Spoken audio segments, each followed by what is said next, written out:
So the title of the talk includes the phrase architectural risk analysis. So I'd like to spend a bit of time starting there and really sort of looking at what we mean when we talk about architecture and risk analysis in that sense.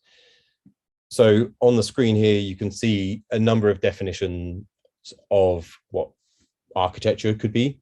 There are other definitions. The first one's probably the most intuitive, common sense definition of architecture, the overall system and how things are sort of plugged together, etc.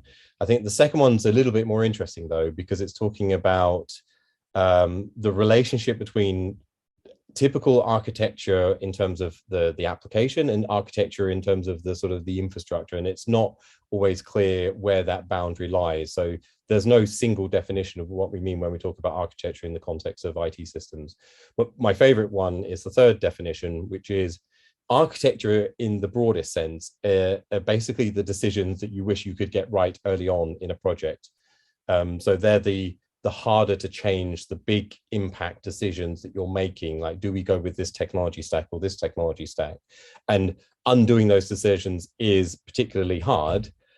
But the caveat here is that you're probably not going to get those as correct as any other decision you make in the early stages of a process. So it's those kind of decisions that are important to make, but also you have to recognize that you're probably going to be making the wrong decisions at some point in the process.